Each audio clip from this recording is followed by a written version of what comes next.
呢個嘢啊，真係比螺螄粉仲要更加之好食啊！咁樣做出嚟酸酸地、辣辣地，哇，真係超級開胃㗎。平時我哋喺屋企煮水餃嗰陣時啊，就唔好直接煮嚟食啦。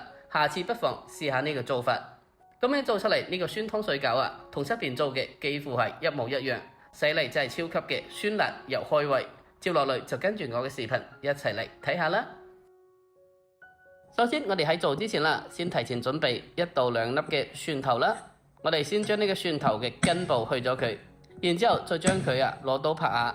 經過拍過之後啦，個蒜香味會更加之濃郁嘅。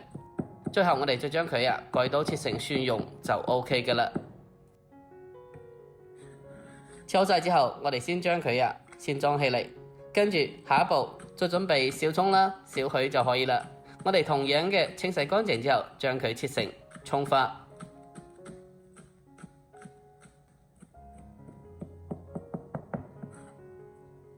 將呢個蔥花切好晒之後，我哋先將佢裝起嚟。然之後下一步，我哋再準備1到2棵嘅芫茜啦。呢個芫茜我哋將佢清洗乾淨之後啦，再將佢切成小段。將佢切好晒之後，先裝起嚟備用。將所有嘢都準備好晒之後，跟住我哋就準備個湯碗，先加入適量嘅蔥花同埋少許嘅蒜蓉，然之後再添加適量嘅辣椒粉。如果中意食辣嘅，可以多放啲。跟住再俾少少炒熟嘅白芝麻，咁樣更加之香啲嘅。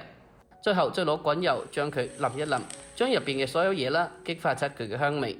經過呢個滾油蘸過之後啦，聞起嚟就已經係非常之香噶啦。跟住下一步開始調味，先加入適量嘅食鹽啦。呢個鹽唔使好多嘅，然之後再添加雞粉少許，再添加生抽大概2匙羹咁多就夠噶啦。最後我哋再添加大概半殼左右嘅山西陳醋就 OK 噶啦。然之後我哋先將佢先放開一邊備用。跟住下一步，我哋準備1包水餃啦。我呢個係速凍嘅，喺超市買嘅呢種。呢種冷凍嘅水餃啦，我哋一般喺屋企點煮呢？好多人喺屋企煮出嚟，總係甩皮甩骨，總係流餡嘅，或者煮出嚟直接嘅變成麵糊嘅。今日呢個視頻教大家點樣先可以煮出好食啦同埋完整嘅水餃。首先我哋先提前嘅起鑊燒水，呢個水量啦，我哋要盡量嘅煮多啲。等到呢個湯水燒滾咗之後啦，我哋再將呢個水餃啦放埋入嚟。因為水餃咧啱開始佢係沉底嘅，所以呢個時候非常之容易黐鑊。我哋可以輕輕咁喐下隻鑊頭，防止呢個水餃黐喺鑊底。如果黐鑊咗之後，我哋再攪佢嘅話，咁呢個水餃就非常之容易破皮噶啦。跟住落嚟，我哋開中大火將呢個水餃煮下佢。喺煮嗰陣時啦，我哋時不時嘅將呢個水餃攪下佢。通過攪動啦，可以等呢個水餃喺鑊頭入邊均勻嘅受熱啦，同埋成熟。因為呢個水餃啦係凍嘅，係冷凍嘅，所以我哋喺煮嗰陣時就唔好開猛火嚟煮，開中大火將佢慢慢咁煮就足夠噶啦。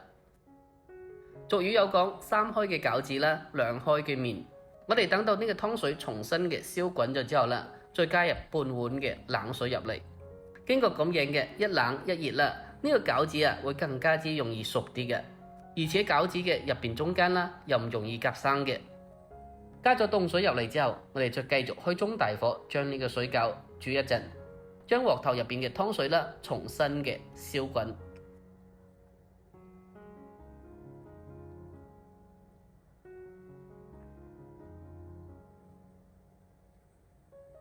呢個時候我哋嚟睇下，隨住不停嘅加熱同埋成熟啦，而家鑊頭入邊嘅水餃已經係半懸浮嘅狀態啦。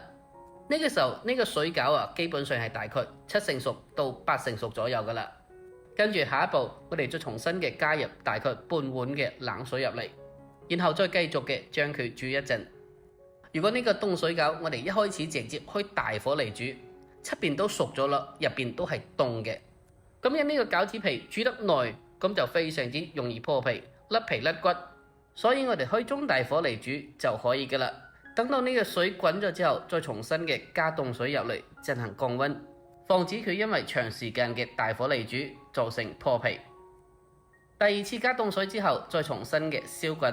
呢個時候我哋嚟睇下，而家嘅水餃全部浮咗起嚟，就係徹底嘅熟透㗎啦。我哋將呢個水餃煮熟咗之後，跟住啦攞個湯殼打出一大殼嘅麵湯出嚟，然之後再將呢個餃子湯啦添加到呢個麵碗入邊。下一步，我哋再攞個琉璃將入邊嘅水餃啦全部嘅烘乾水分撈起嚟，然後我哋再將呢個水餃啦放落呢個麵碗入邊。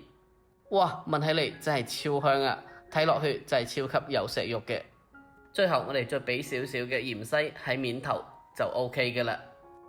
就係咁啦，呢一個酸酸辣辣地非常之好食嘅一個酸湯水餃，我哋就做好晒啦。我覺得呢種水餃最好食嘅做法，莫過於呢個酸湯水餃啦。咁樣做出嚟呢個水餃啦，酸辣又開胃。酸湯水餃要想做出嚟好食嘅話，呢個酸湯嘅調製啦，都係非常之重要嘅。大家按照我呢個方法做出嚟啊，呢個水餃同出邊做嘅一樣咁好食。如果你哋平時都中意食水餃嘅，今日呢個酸湯水餃一定要收藏起嚟，下次喺屋企不妨試一試。按照我呢個方法做出嚟，呢個水餃啊，絕對唔會翻車嘅。好啦，今期視頻就到呢度，中意嘅不妨點讚、關注同埋收藏，我哋下期再見，拜拜。这个音乐会不会大声一点？不會啊。我嫌吵了，我就關。不會，挺好，有點音樂。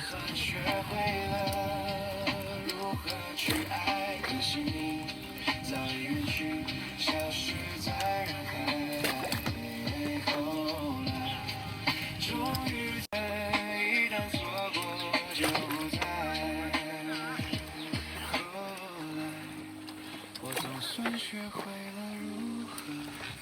我打回去。